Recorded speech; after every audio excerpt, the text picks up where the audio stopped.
Hello everyone. इस video में हम साइक्लोट्रॉन के बारे में पढ़ेंगे।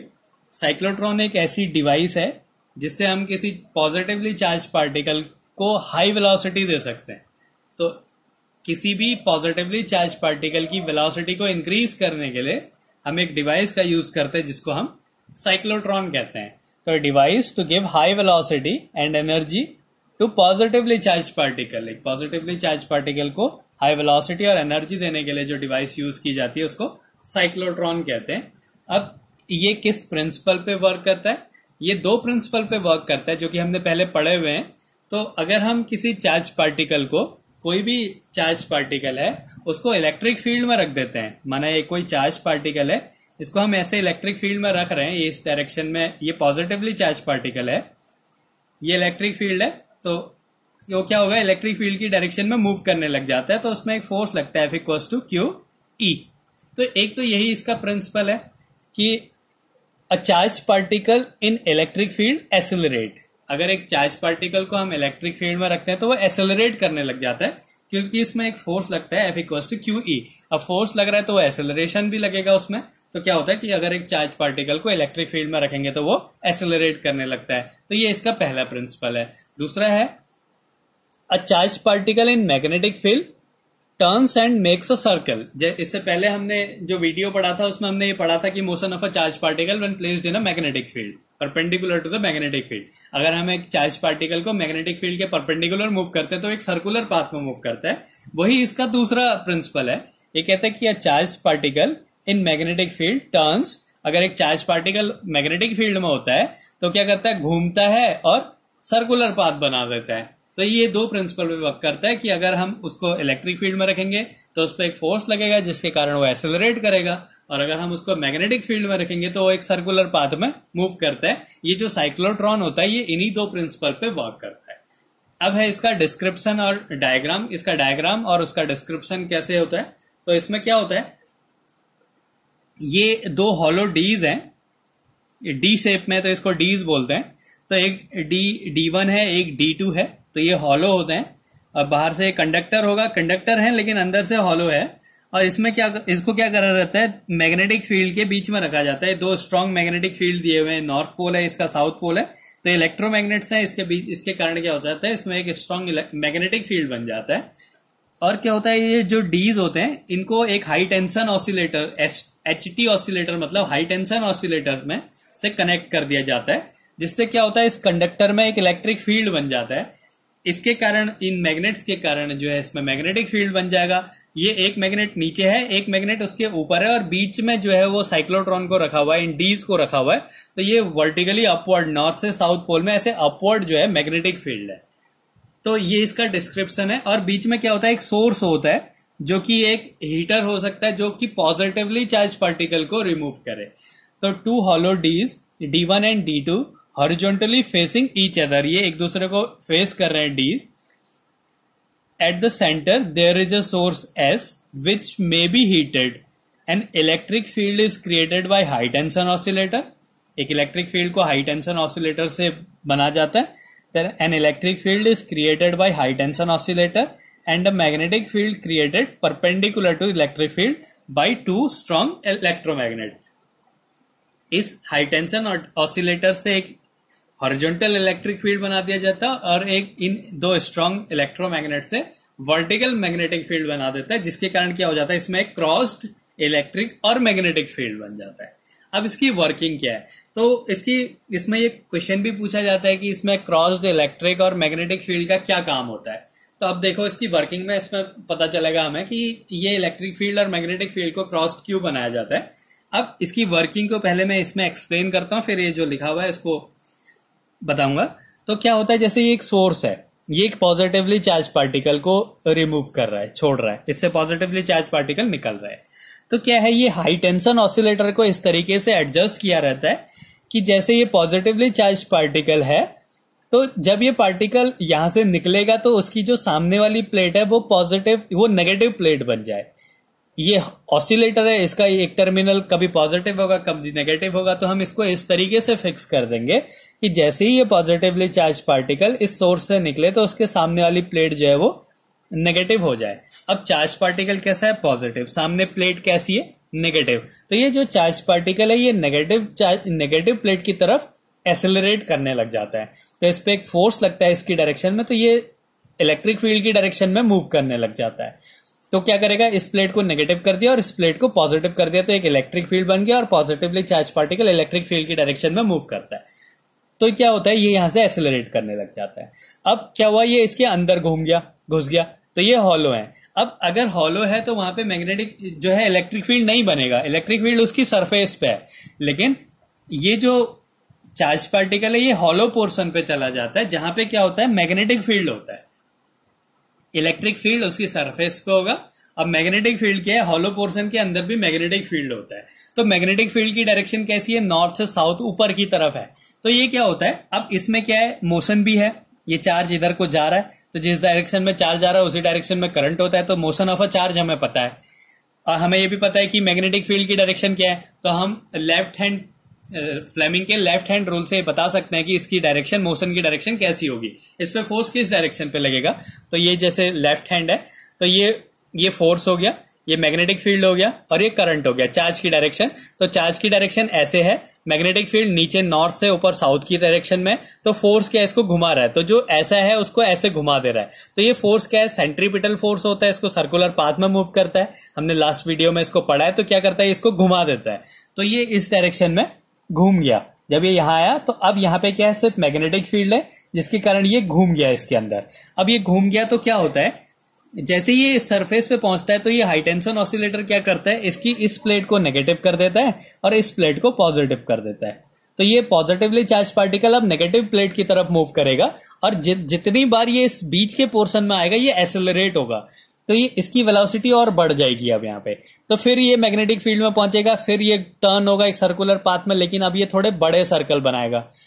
फिर ये क्या करेगा? इस पोर्शन यहां पहुंचेगा, यहां पे वाला सरफेस जो है पॉजिटिव कर देगा, आगे वाली नेगेटिव कर देगा, और फिर वो मैग्नेटिक फील्ड में आएगा, वो उसको घुमा देगा मैग्नेटिक फील्ड, फिर से इलेक्ट्रिक फील्ड में आएगा, उसको एसेलरेट करेगा, फिर मैग्नेटिक फील्ड में आएगा तो सर्कुलर पाथ में मूव करेगा, फिर इलेक्ट्रिक फील्ड में आएगा। तो इसी तरीके से क्या होता है? ये इलेक्ट्रिक और मैग्नेटिक फील्ड में मूव करता रहता है। तो ये क्रॉस इलेक्ट्रिक फील्ड और मैग्नेटिक फील्ड इसलिए बनाए जाते हैं कि एक बार वो एक ही फील्ड में हो, तो अगर वो इलेक्ट्रिक फील्ड में है तो वो इलेक्ट्रिक फील्ड में ही रहे।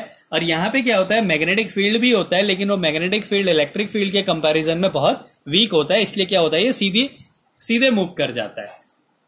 तो इस तरीके से क्या होता है? ये सर्कुलर पाथ में मूव करता रहता है, और लास्ट में इतना ज्यादा इसकी स्पीड होती है कि ये एक विंडो बनाया जाता है, और यहाँ पे जो टारगेट है जिसको भी हमने तोड़ना है हाई वेलोसिटी से, तो उस विंडो से बाहर निकल के उस टारगेट को हिट करता है। तो ये इसकी वर्किंग है। तो अब इसमें क्या लिखा है? सपोज अ पॉजिटिव आयन, जो कि प्रोटॉन है, enters the gap between two dees. ये जो पॉजिटिव आयन है इसके अंदर जो दो डीज के बीच में जो गैप है उसमें एंटर कर रहा है, and find D2 to be negative. जब इसने एंटर करा तो ये देखेगा कि ये जो प्लेट है वो नेगेटिव प्लेट है। It gets accelerate toward D2, तो वो क्या करता है? D2 की तरफ को एसेलरेट करने लग जाता है। As it enters D2, it does not experience any electric field. जब वो D2 के अंदर जाता है तो वो इलेक्ट्रिक फील्ड को एक्सपीरियंस नहीं करता है, क्योंकि इलेक्ट्रिक फील्ड उसकी सरफेस पे होता है, और जो इसके अंदर वो हॉलो पोर्शन है तो वहां पे इलेक्ट्रिक फील्ड नहीं होता है। तो as it enters D2, it does not experience any electric field. फिर क्या है? द परपेंडिकुलर मैग्नेटिक फील्ड, लेकिन यहाँ पे क्या है? एक मैग्नेटिक फील्ड है। The perpendicular magnetic field throws it into a circular path.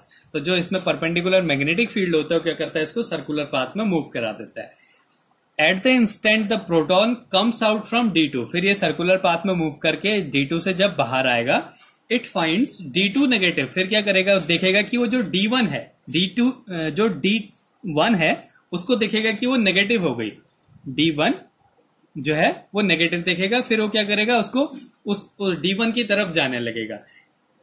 It now get accelerates toward D1, it moves further toward through D1, फिर वो D1 से फिर मूव करेगा, और क्या करता है? वो ऐसी सेमी सर्कल्स को बनाता जाता है, describing a large semi circle then before.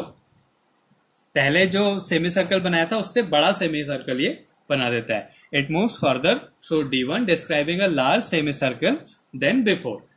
Similar process takes place again and again and proton gets accelerate. यही प्रोसेस जो है बार बार होता रहता है और प्रोटॉन जो है वो एसेलरेट होता रहता है। At last, protons comes out from the window and hits the target with a very high speed or high velocity. फिर लास्ट में क्या होता है, वो बहुत ही स्पीड से इस विंडो से बाहर निकलता है और अपने टारगेट को हिट करता है. तो ये तो है इसका वर्किंग. तो साइक्लोट्रॉन क्या होता है, एक ऐसी डिवाइस होती है जिससे हम किसी पॉजिटिवली चार्ज पार्टिकल को हाई वेलोसिटी से मूव करा सकते हैं. इसका प्रिंसिपल क्या है, ये दो प्रिंसिपल पे वर्क करता है कि अगर एक चार्ज पार्टिकल को इलेक्ट्रिक फील्ड में रखें तो वो एक्सेलरेट करता है, और अगर उसको मैग्नेटिक फील्ड में रखें तो वो सर्कुलर पाथ में मूव करता है. फिर ये डायग्राम था, दो हॉलो डीज थे, इसमें जो है इलेक्ट्रिक फील्ड बना दिया जाता है हाई टेंशन ऑसिलेटर से, और दो स्ट्रॉन्ग इलेक्ट्रोमैग्नेट से इसमें परपेंडिकुलर मैग्नेटिक फील्ड बना दिया जाता है. फिर इसकी वर्किंग क्या होती है, ये जो ऑसिलेटर होते हैं उसके कारण ये कंटिन्यूअसली चेंज होता रहता है. एक बार ये सरफेस पॉजिटिव हो जाएगी, एक बार नेगेटिव, फिर पॉजिटिव, फिर नेगेटिव. तो जिसके कारण क्या होता है, ये जो पॉजिटिवली चार्ज पार्टिकल है सर्कुलर पाथ में मूव करता रहता है और इसकी वेलोसिटी इंक्रीज होते जाती है, और लास्ट में इतनी वेलोसिटी इंक्रीज हो जाती है और एक विंडो होती है उससे बाहर निकल के अपने टारगेट को हिट कर जाता है. तो ये तो है इसका वर्किंग डिस्क्रिप्शन और इसका डायग्राम. अब इसका जो है मैथमेटिकल जो फॉर्मूला इसमें यूज होता है वो बिल्कुल वैसा ही होता है जैसा कि इससे पहले वीडियो में हमने पढ़ा है कि motion of a charge particle moving in a direction perpendicular to magnetic field. तो हमने वहां पे फॉर्मूला यूज्ड तो फॉर्मूला यूज्ड में हमने वही सब डेरिवेशन, वही पूरे डेरिवेशन को डेराइव करना है. तो वो एक बार देख लेते हैं दोबारा से. तो ये वो डेरिवेशन है, इसमें ये वाले पोर्शन को नहीं लिखना है, सिर्फ ये वाला जो है यहाँ पे भी, क्योंकि कंडीशन वही है कि एक चार्ज पार्टिकल को मैग्नेटिक फील्ड में ले जाएं तो उसमें कैसा, उसका मोशन कैसा होता है. तो वही फॉर्मूले यहाँ पे यूज है, क्योंकि चार्ज पार्टिकल मैग्नेटिक फील्ड में मूव कर रहा है, इलेक्ट्रिक फील्ड सिर्फ उसको एक्सेलरेट कर रहा है, और वो जो है जो उसका मोशन हो रहा है वो मैग्नेटिक फील्ड के कारण, जो सर्कुलर पाथ में मूव कर रहा है वो मैग्नेटिक फील्ड के कारण मूव कर रहा है. तो उसका जो फॉर्मूला यूज होगा वो यही होगा कि अगर एक चार्ज पार्टिकल मूव करता है परपेंडिकुलर मैग्नेटिक फील्ड के, तो उसमें वो एक सर्कुलर पाथ में मूव करता है, उसमें दो फोर्स लगते हैं, mv²/r, और एक होता है qvb. ये दोनों इक्वल होंगे तो इधर से r की वैल्यू आ जाती है mv/qb, और वेलोसिटी होती है qvb/m. अगर हम यहाँ से एंगुलर वेलोसिटी की वैल्यू निकालें तो qb/m आ जाता है. टाइम पीरियड की वैल्यू निकालें तो 2πm/qb आ जाता है. इसकी जो एनर्जी होती है हाफ q² b² r²/m होते हैं. तो ये इसका फॉर्मूला यूज्ड है. तो इस तरीके से ये साइक्लोट्रॉन कंप्लीट होता है. अब इसकी कुछ लिमिटेशंस होती है कि हम वहां पे पॉजिटिव चार्ज पार्टिकल क्यों यूज कर रहे हैं, नेगेटिवली चार्ज पार्टिकल्स क्यों नहीं यूज कर रहे हैं, और हम ये चाहते हैं कि किसी पार्टिकल को बहुत ज्यादा एनर्जी हो तो बहुत बड़ा डी का शेप बना दें, जिसके कारण वो बहुत ज्यादा बार घूमेगा तो उसकी वेलोसिटी बहुत ज्यादा इंक्रीज हो जाएगी. तो हम ऐसा भी नहीं कर सकते, उसको एक लिमिट तक ही मूव करा सकते हैं. तो इसकी कुछ लिमिटेशंस है. तो आगे देखते हैं हम इसकी लिमिटेशंस क्या है. तो ये इसकी लिमिटेशंस है. तो ये क्या होता है कि जो साइक्लोट्रॉन होता है वो एक्सेलरेट करा सकता है सिर्फ पॉजिटिवली चार्ज पार्टिकल को. वहां पे हम नेगेटिवली चार्ज पार्टिकल नहीं यूज करते हैं, क्योंकि जो नेगेटिवली चार्ज पार्टिकल होता है उसका मास जो होता है वो बहुत कम होता है.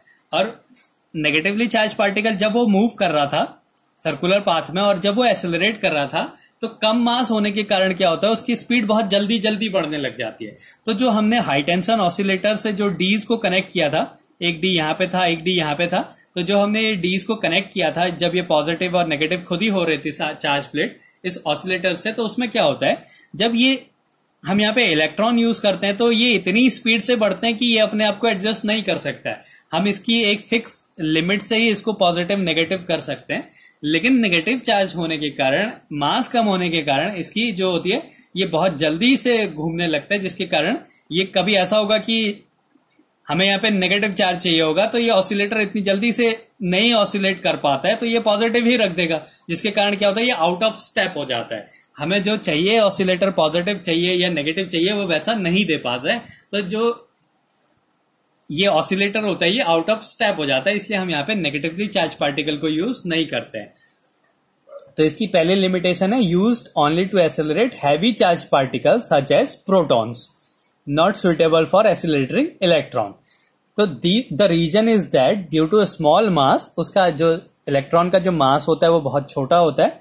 The speed of electron increases rapidly, likewise due to quick relativistic variation in their mass, the electron get out of step with oscillating electric field. वो क्या होगा, आउट ऑफ स्टेप हो जाता है, जिसके कारण वो जो है प्रोसेस आगे को नहीं बढ़ेगी, तो हम लोग वहां पे नेगेटिवली चार्ज पार्टिकल का यूज नहीं करते हैं।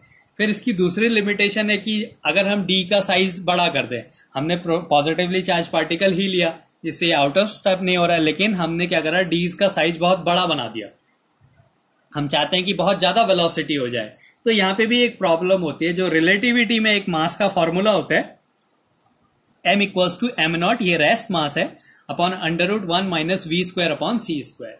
अगर यहाँ पे जो वेलोसिटी है पार्टिकल की, जो पॉजिटिव चार्ज की वेलोसिटी है, वो स्पीड ऑफ लाइट के कंपैरिजन में कुछ हो जाए, तो क्या हो जाता है, उसका मास जो है बहुत इंक्रीज हो जाता है, जिसके कारण फिर से क्या होगा, ये आउट ऑफ स्टेप हो जाता है। तो जो cyclotron can not accelerate the particle to very velocities as high as comparable to the velocity of light. हम इसको लाइट की वेलोसिटी के कंपैरिजन में नहीं लेके आ सकते। At these velocities the mass of the particle increases due to this formula. इस फॉर्मूले के कारण क्या हो जाता है, इसका मास इंक्रीज हो जाता है, इसका डिनोमिनेटर डिक्रीज हो जाएगा। डिनोमिनेटर डिक्रीज होने के कारण इसका मास जो है वो इंक्रीज हो जाता है, जिसके कारण ये क्या होगा, फिर से आउट ऑफ स्टेप हो जाएगा। तो इसकी दो लिमिटेशंस है कि हम यहाँ पे नेगेटिव चार्ज यूज नहीं कर सकते हैं। नेगेटिव चार्ज यूज करने के कारण वो क्या हो जाता है, हाई टेंशन ऑसिलेटर उसको जो परमानेंटली ऑसिलेट नहीं कर पाता, कभी कोई पॉजिटिव हो जाएगा, कभी नेगेटिव हो जाएगा, जैसा हम चाहते हैं वैसा नहीं होगा, जिसके कारण वो आउट ऑफ स्टेप हो जाता है। तो हम वहां पे नेगेटिवली चार्ज पार्टिकल को यूज नहीं करते हैं। और हम डीज का साइज भी बड़ा नहीं कर सकते, हम वेलोसिटी को इतनी बड़ी भी नहीं कर सकते कि वो स्पीड के लाइट के कंपैरिजन में हो जाए, जिससे क्या होगा, फिर से उसका मास चेंज हो जाता है। अब मास चेंज होने के कारण क्या होगा, वो फिर से आउट ऑफ स्टेप हो जाता है। तो ये इसकी दो लिमिटेशंस है। तो ये पूरा साइक्लोट्रॉन के बारे में है।